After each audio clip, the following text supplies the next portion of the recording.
नमस्कार, मैं अखिलेश स्वागत करता हूं आपका आपके अपने YouTube चैनल में। तो आज हमारा जो सेशन है वो कोरोना यानी कोविड-19 से जुड़ा हुआ है और इस सेशन में हम लोग जो है वो भारत में विकसित की जा रही एक वैक्सीन पर चर्चा करेंगे। ये वैक्सीन जो है वो कोविड-19 के ख़िलाफ़ जो है वो डेवलप की जा रही है। चलिए बात करते हैं कि किस वैक्सीन को डेवलप किया जा रहा है और इस वैक्सीन को किसके द्वारा विकसित किया जा रहा है, इसमें कौन कौन सहायता कर रहा है, इन तमाम सारी चीज़ों पर हम लोग बात करते हैं।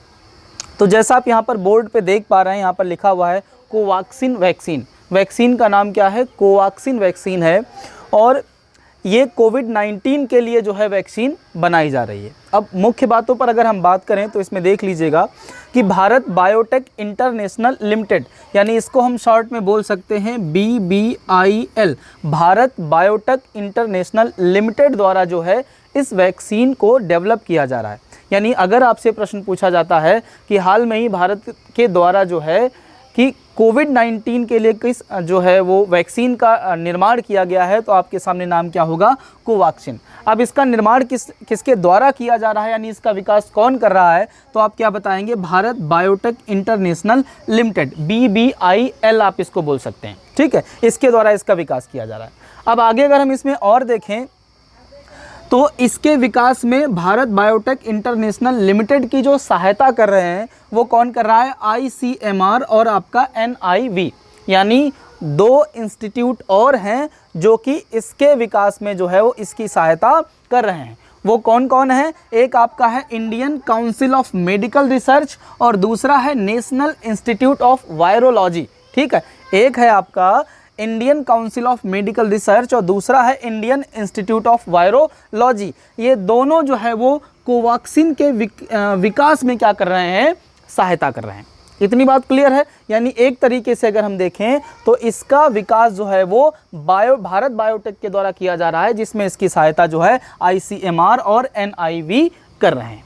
क्लियर इतनी बात? अब इससे करंट क्या है वो आप समझ लीजिए कि जो ये कोवैक्सीन है इसको हाल में ही जो है वो drug controller general of India यानी DCGI ने, ठीक है ध्यान दीजिएगा, हाल में ही अभी कुछ दिन पहले ही क्या हुआ है कि जो कोवैक्सीन वैक्सीन है ये बनकर आपकी तैयार हो गई है।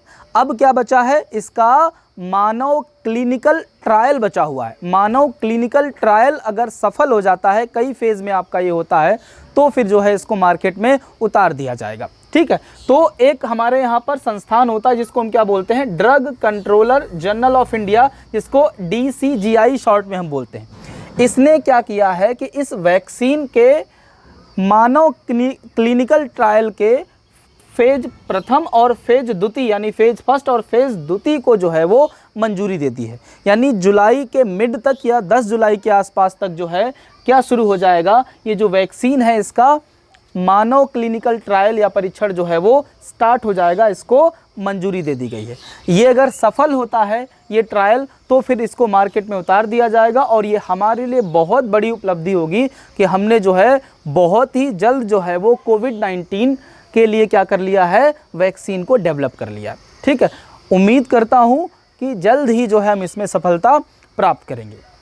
अब कुछ चीज़ें मैं आपको बता देता हूं, जैसे यहाँ पर एक शब्द आया है BBIL यानी भारत बायोटेक इंटरनेशनल लिमिटेड। ठीक है, इसके अलावा एक शब्द आया है ICMR और एक आया है NIV यानी नेशनल इंस्टीट्यूट ऑफ वायरोलॉजी। थोड़ा सा इनके बारे में अगर जानकारी हम लेना चाहें तो सबसे पहले मैं बताता हूँ भारत बायोटेक इंटरनेशनल लिमिटेड के बारे में। यहाँ पर मैंने लिखा हुआ है भारत बायोटेक इंटरनेशनल लिमिटेड। इसके बारे में अगर मैं आपको बता दूं तो ये हैदराबाद की कंपनी है, पहला पॉइंट आपको याद रखना है। दूसरा 1996 में इसकी जो है नींव पड़ी। हैदराबाद की कंपनी है, 1996 में इसकी नींव पड़ी। ठीक है, आगे अगर बात करें इस कंपनी के इतिहास को अगर हम देखें तो ये H1N1, ठीक है आप जानते हैं H1N1 को, रोटा वायरस को भी आप जानते हैं और जीका वायरस को भी जानते हैं। ये कंपनी H1N1, रोटा वायरस और जीका वायरस के लिए जो है वो वैक्सीन पहले ही विकसित कर चुकी है। तो कहीं ना कहीं आप भरोसा कर सकते हैं कि ये कंपनी जो है भारत बायोटेक इंटरनेशनल लिमिटेड जो है वो सफलता हासिल करने के जो है वो चंद कदम दूर ही है और उम्मीद करता हूँ, ईश्वर से प्रार्थना है कि हम जल्द ही जो है सफलता हासिल करें। ठीक, एक पॉइंट और बता देता हूँ, इस कंपनी को जो है वो बिल गेट्स फाउंडेशन भी क्या करता है, हेल्प करता है। ठीक है, यानी भारत बायोटेक इंटरनेशनल लिमिटेड के बारे में आप जान गए। अब इसके बाद आप और देख रहे हैं, यहाँ पर एक और मैंने लिखा हुआ है NIV, national institute of virology. देखिए इसकी अगर हम बात करें तो ये आपका 1978 में, यानी अगर हम इसकी बात करें तो ये 1978 में इसकी स्थापना हुई पुणे में। और ये जो NIV है वो आपका BBIL का ही क्या है, एक जो है कंपनी है, या उसी के अंतर्गत आपका ये आता है। BB Bharat biotech international limited के अंतर्गत ये आता है। 1978 में इसकी स्थापना हुई है और ये पुणे में स्थित है। क्लियर है इतनी बात।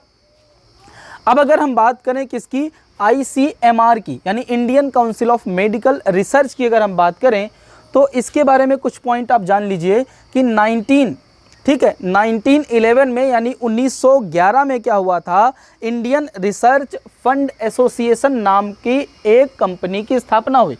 1911 में, इसके बारे में बता रहा हूँ ICMR के बारे में, कि 1911 में इंडियन रिसर्च फंड एसोसिएशन नाम के कंपनी की एक स्थापना हुई। बाद में 1949 में जब हम आज़ाद हो गए, इस कंपनी का विस्तार किया गया और इसका नाम बदलकर क्या कर दिया गया, Indian council of medical research कर दिया गया। यानी Indian council of medical research का पूर्व का नाम अगर आपसे पूछता है तो आप बता सकते हैं इंडियन रिसर्च फंड एसोसिएशन। 1911 में स्थापित हुआ था, बाद में इसी का नाम 1949 में क्या हो गया, ICMR। ठीक है, दिल्ली में है, आप सब जानते हैं। तो ICMR क्या है, NIV क्या है, इनके बारे में आप सब लोग जो है वो प्रॉपर तरीके से जान गए हैं। अब कुछ चीज़ें मैं आपको बताता हूँ, जैसे एक और चीज़ मैंने यहाँ पर लिखी हुई है, drug controller general of India, drug controller general of India. ठीक है, इसके बारे में अगर मैं थोड़ा सा बताऊँ, देखिए ये जो drug controller general of India है, ये भारत सरकार में एक मंत्रालय होता है जिसको हम स्वास्थ्य एवं परिवार कल्याण मंत्रालय कहते हैं। ये उसी के अंतर्गत आता है और इसका मुख्य काम क्या होता है कि ब्लड तथा उसके प्रोडक्ट, यानी ब्लड जो होता है उसके प्रोडक्ट, टीके, सेरा जैसी तमाम दवाइयों या टीकों के परीक्षण को मंजूरी देता है। ठीक है, या फिर हम कहें इनको लाइसेंस प्रोवाइड करता है। इसका काम क्या है कि हमारे यहाँ पर जो भी वायरस के टीके या जो भी विषाणु जीवाणु होते हैं, इनके जो टीके डेवलप किए जाते हैं, उनके परीक्षण को मंजूरी कौन देता है, यही देता है। और जो भी हमारे यहाँ पर दवाइयाँ वगैरह बनती हैं, उनको लाइसेंस कौन प्रोवाइड करता है, यही प्रोवाइड करता है। भारत में दवाइयों के आयात, ठीक है, उनके परीक्षण, उनके जो है तमाम सारी चीज़ें उससे जुड़ी हुई जो भी होती हैं, वितरण, बिक्री आदि को लेकर जो भी रूल रेगुलेशन बनाता है वो कौन बनाता है, drug controller general of India ही बनाता है। ठीक है, तो कुछ मुख्य बातें आपको जो है याद रखनी है, किसके बारे में, BBIL के बारे में, क्योंकि ये करंट में आपका चल रहा है। साथ ही साथ drug controller general of India के बारे में आपको याद रखना है, और साथ ही साथ ICMR और NIV के बारे में भी कुछ याद रखना है। इस वैक्सीन का नाम याद रखना है, किसने डेवलप किया है वो याद रखना है, इसके डेवलपमेंट में किसने सहायता की है वो भी याद रखना है, और इसके परीक्षण को किसने मंजूरी दी है वो भी याद रखना है।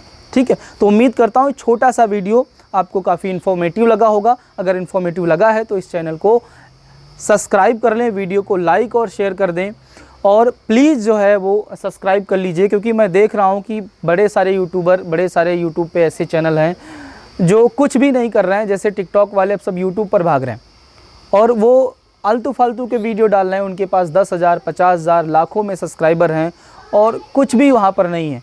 मैं आपको थोड़ी बहुत तो जानकारी दे रहा हूँ, तो प्लीज़ मेरा चैनल आप जो है सब्सक्राइब कर लीजिएगा। Thank you very much.